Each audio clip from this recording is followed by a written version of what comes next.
जिसके जीवन का संघर्ष जितना बड़ा होगा, उसके जीवन में उतनी ही सफलता की मिठास भी होगी। जिस जीवन में संघर्ष नहीं होगा, उस जीवन में सुख, समृद्धि और शांति रूपी मधुर फलों की प्राप्ति भी नहीं हो सकती।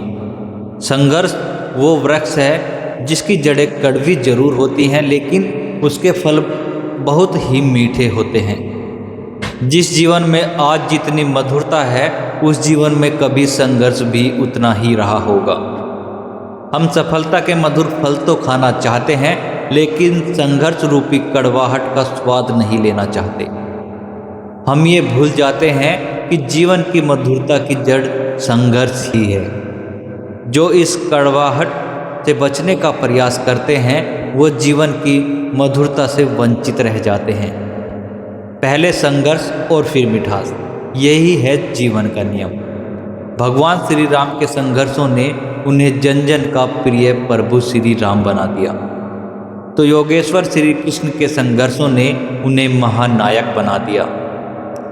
सामान्य रूप से कोई भी व्यक्ति अपने आप को बुरा नहीं मानता। सब यही मानते हैं कि मैं बहुत अच्छा व्यक्ति हूँ, मैं जो भी करता हूँ सही करता हूँ, मैं कोई गलत काम करता ही नहीं। यदि यह बात सत्य होती तो संसार में एक भी पशु, पक्षी, वृक्ष, वनस्पति, कीड़ा मकोड़ा, सांप, बिच्छू आदि उत्पन्न नहीं होता, क्योंकि ये लाखों प्रकार की योनियां बुरे कर्मों का ही तो फल हैं। इस सारी कर्म फल व्यवस्था का व्यवस्थापक ईश्वर है। ईश्वर तो कभी कोई गलत काम नहीं करता, क्योंकि वह सर्वज्ञ है। वह सब कुछ ठीक ठीक जानता है और स्वभाव से पवित्र भी है, इसलिए वह कभी एक भी गलती नहीं करता, कभी किसी के साथ अन्याय नहीं करता, सदा सबके साथ न्याय ही करता है, सबका कल्याण ही करता है। इसलिए संसार के लोग उसको अच्छा मानते हैं, उसको सम्मान करते हैं, उसकी पूजा करते हैं। जब पक्षपात रहित न्यायकारी ईश्वर न्यायपूर्वक सब आत्माओं के कर्मों का फल देता है और भिन्न भिन्न योनियों में उन आत्माओं को जन्म देता है, तो इससे सिद्ध होता है कि कुछ लोग गलत काम भी करते हैं। तभी तो ईश्वर उन्हें ऐसी दुखदायक योनियों में दंड देता है। हो सकता है आप भी इस भ्रांति में हो कि मैं जो कुछ करता हूँ ठीक ही करता हूँ, क्योंकि आप जो कुछ करते हैं वह सही है या गलत, इसकी कसौटी आप नहीं हैं। इसकी कसौटी तो ईश्वर का संविधान है, और वह संविधान वेदों में लिखा है। इसलिए वेदों को पढ़ें, वहाँ से आपको पता चलेगा कि ईश्वर का संविधान क्या है। ईश्वर ने सही कर्म किसको कहा है और गलत कर्म किसको। फिर वेदों से मिलाकर अपना निरीक्षण करें, तब आपको सही पता चलेगा कि आप कितने काम ठीक करते हैं और कितनी गलतियां करते हैं। इस प्रकार से अपना निरीक्षण करके अपनी गलतियों को जानें और उन्हें छोड़ें, तथा ठीक ठीक काम करें जो वेदों के अनुकूल हैं। चाहे व्यापार व्यवसाय हो, चाहे लोगों के साथ कोई अन्य प्रकार का लेन देन या कोई और सामाजिक व्यवहार हो, जो भी आप करें वेदों के अनुकूल करें, तो ही आपका कल्याण होगा, अन्यथा नहीं।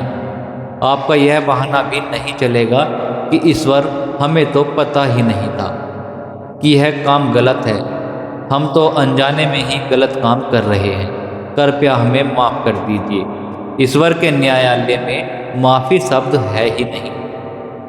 वहाँ केवल दो ही बातें हैं, यदि सुख चाहिए तो वेदानुकूल कर्म करें, और यदि वेद विरुद्ध कर्म करोगे तो निश्चित ही रूप आपको दंड मिलेगा। हाँ, इतना अवश्य होगा कि यदि आपने अनजाने में कोई ऐसी गलती की होगी तो आपको दंड कुछ कम मात्रा में मिल सकता है, और यदि वेदों का विधान जानकर भी गलत काम किया है तो ईश्वर दंड की मात्रा कई गुना अधिक बढ़ा देगा।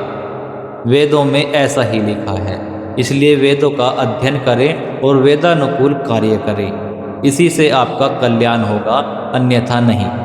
दूसरी बात, यदि आप वेदों के अनुकूल कार्य करते हैं तो ईश्वर की दृष्टि में आप अच्छे व्यक्ति हैं। जो ईश्वर की दृष्टि में अच्छा व्यक्ति है वही वास्तव में अच्छा व्यक्ति है, क्योंकि अच्छे और बुरे की अंतिम कसौटी ईश्वर है, मनुष्य लोग नहीं। और जो ईश्वर की दृष्टि में बुरा व्यक्ति है वही वास्तव में बुरा व्यक्ति है। इस कसौटी पर अपने आप को कस कर देखें, तभी आपको ठीक ठीक का पता चलेगा कि आप अच्छे हैं या बुरे।